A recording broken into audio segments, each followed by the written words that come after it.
आणि आता महत्त्वाच्या 25 बातम्या आपण पाहूया। सिंधुदुर्ग पोलिसांनी जयदीप आपटेच्या कल्याणमधील शिल्पालयामधून पुतळा तयार करण्यासाठी वापरलेलं साहित्य ताब्यात घेतलं। पोलिसांकडून आपटेची पत्नी आईसह शेजाऱ्यांची देखील 3 तास चौकशी। पूजा खेडकर प्रकरणानंतर पुणे महापालिकेचे अधिकारी रडारवर। बोगस दिव्यांग प्रमाणपत्राच्या तक्रारीनंतर 7 अधिकारी चौकशीच्या फेऱ्यात सापडण्याची शक्यता।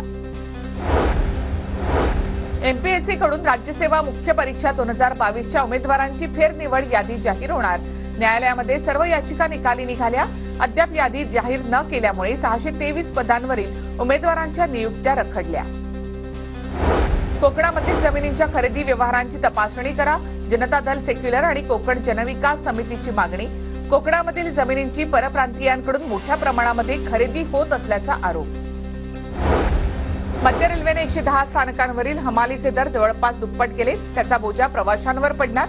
याआधी 40 किलो पर्यंतचे लगेज डोक्यावरून वाहून नेण्यासाठी 50 रुपये हमाली द्यावी लागत होती, पण आता ती 75 ते 85 रुपये त्यासाठी मोजावी लागतील।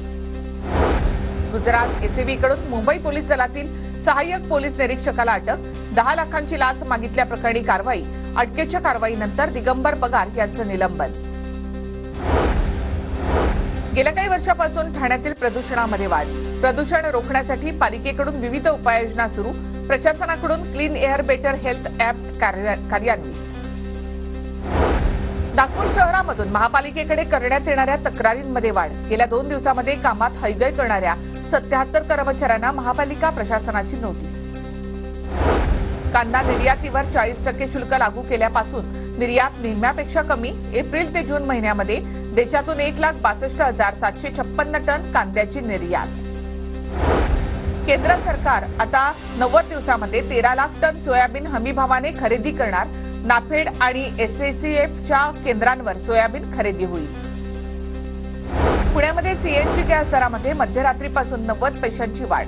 सीएनजी वाहनधारकांना प्रति किलोसाठी अधिक पैसे मोजावे लागतील।